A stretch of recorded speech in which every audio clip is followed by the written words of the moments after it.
Halo semuanya, kita ketemu lagi di seri Filsafat Politik Kontemporer.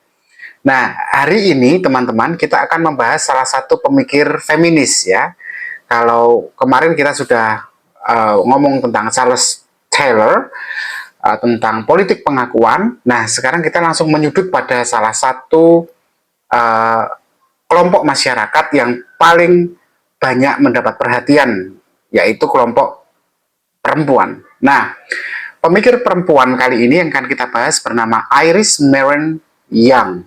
Nah, kalau kemarin kita bicara Charles Taylor dengan politik pengakuannya, nah Young ini datang dengan kritik yang tajam tentang model keadilan yang menurut dia itu terlalu abstrak, sehingga dia mengkritiknya. Young ini, Iris Maren Young ini mengkritik secara khusus itu pemikir yang sudah kita bahas, John Rawls, yang menurut dia model keadilan John Rawls itu terlalu abstrak. Kalau kita lihat, kita ingat lagi kembali ya, Rawls itu kan mengatakan bahwa keadilan bisa dirancang lewat prinsip universal. Jadi misalnya begini, seolah misalnya ada semua orang duduk bersama, memikirkan satu kebijakan untuk dibuat gitu ya, tetapi semua dalam veil of ignorance atau tirai kepolosan, tirai ketidaktahuan, sehingga kemudian menghasilkan aturan yang adil. Teman-teman ingat itu ya. Nah, ide atau gagasan Rawls ini, kalau menurut Young, itu justru mengabaikan kenyataan sosial. Nggak mungkin ada tirai kepolosan atau veil of ignorance karena nyata-nyata ada kelompok tertentu yang secara struktural itu sudah termarginalkan. Jadi seolah-olah kalau idenya Rawls itu ketika kita bisa membayangkan diri kita sebelum dilahirkan yang tidak tahu posisi kita, kelas apa kita, kemampuan kita, kemudian kita bisa membuat satu peraturan yang adil. Kalau menurut Young itu menyangkal realitas bahwa di masyarakat itu memang ada kelompok yang termarginalkan. Yang lalu mengatakan bahwa keadilan itu bukan hanya soal bagaimana sumber daya, entah itu ekonomi, entah itu politik, entah itu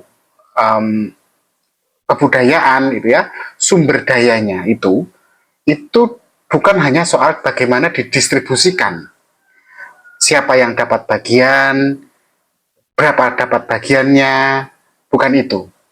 Menurut Young, jauh lebih melampaui itu, lebih daripada itu, keadilan itu soal struktur sosial. Struktur sosial yang dimaksud Young ini adalah bukan distribusi sumber daya, tapi struktur sosial. Siapa yang punya suara, itu struktur sosial. Siapa yang bisa bicara, siapa yang terus-menerus disingkirkan. Itu yang seharusnya kita bicarakan ketika kita sedang mendiskusikan keadilan. Maka Young ini, kemudian Iris Maren Young ini, kemudian memperkenalkan kepada kita konsep 5 wajah ketidakadilan. Pertama, eksploitasi. Kedua, marginalisasi. Ketiga, ketidakberdayaan. Keempat, imperialisme budaya. Dan kelima, kekerasan sistematik. Kita bahas satu persatu. Pertama, 5 wajah ketidakadilan yang pertama, eksploitasi. Itu terjadi ketika tenaga kerja dari kelompok tertentu, dalam konteks ini juga perempuan ya, itu dieksploitasi tanpa imbalan yang setimpal. Kedua, 5 wajah ketidakadilan yang kedua, marginalisasi. Terjadi itu ketika kelompok yang dianggap tidak produktif, entah karena dia difabel, entah dia karena usia yang tua, entah karena dia tidak punya kemampuan atau keterampilan, itu dia didorong ke pinggiran, dimarginalkan. Margin kan pinggir. Ya. Ketiga, ketidakberdayaan. Ini wajah ketiga ketidakadilan. Ketika orang-orang yang tidak punya akses kekuasaan, itu tidak boleh menentukan kebijakan yang mempengaruhi hidup mereka. Sehingga banyak orang tidak punya kuasa menentukan kebijakan yang mempengaruhi hidup mereka. Keempat, imperialisme budaya. Imperialisme budaya ini terjadi ketika standar kelompok yang dominan itu dipaksakan sebagai norma untuk semua orang. Jadi ada kelompok yang dominan, mungkin mayoritas, kemudian standarnya, standar kebaikan, standar normalitas itu dipaksakan sebagai norma yang universal untuk semua orang. Kemudian yang kelima, 5 wajah ketidakadilan yang terakhir adalah kekerasan sistematik, yaitu diskriminasi atau ya serangan yang dialami oleh kelompok tertentu hanya karena identitas mereka itu berbeda. Nah, kalau kita renungkan, 5 wajah ini kan sangat terasa dalam kehidupan sehari-hari kita. Dan inilah yang harusnya dibicarakan dalam konteks keadilan. Bukan seperti Rawls kalau menurut Iris Marion Young. Rawls itu bicaranya lebih ke distribusi sumber daya, yaitu ekonomi, yaitu budaya, dan sebagainya. Nah, secara khusus, Iris Marion Young ini bicara atau memberi contoh tentang misalnya perempuan yang dibayar lebih rendah untuk pekerjaan yang sama yang dilakukan oleh kaum laki-laki. Dia juga memberi contoh misalnya masyarakat adat yang tanahnya diambil tetapi tanpa mendengarkan suara mereka. Suara mereka tidak dihargai, tetapi tanahnya diambil entah untuk proyek negara atau untuk proyek yang demi kepentingan umum gitu, tapi tidak memperhatikan pemilik tanah itu. Atau contoh lainnya adalah kelompok minoritas yang selalu dipandang aneh karena mereka berbeda dari yang mayoritas, berbeda dari yang umum. Nah, yang kemudian mengatakan bahwa keadilan yang sejati itu hanya mungkin kalau struktur yang menindas itu diubah. Jadi bukan sekedar bagi-bagi kue ekonomi, tapi juga memberi ruang bagi kelompok-kelompok yang selama ini dibungkam untuk bersuara. Disinilah relevansinya untuk zaman kita, teman-teman. Kalau kita bicara soal feminisme misalnya, atau kita bicara tentang antirasisme atau gerakan yang melindungi, mengadvokasi difabel, ya, kelompok disabilitas, maka ide yang ini sangat kuat. Yang ini menolak yang sering disebut sebagai netralitas palsu.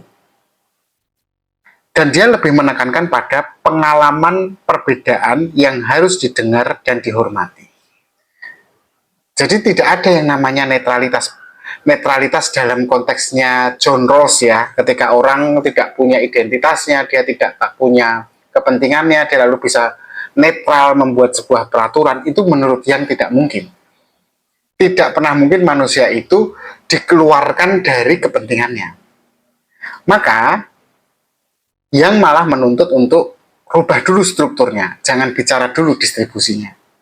Nah, tentu saja pemikiran yang ini juga banyak dikritik ya.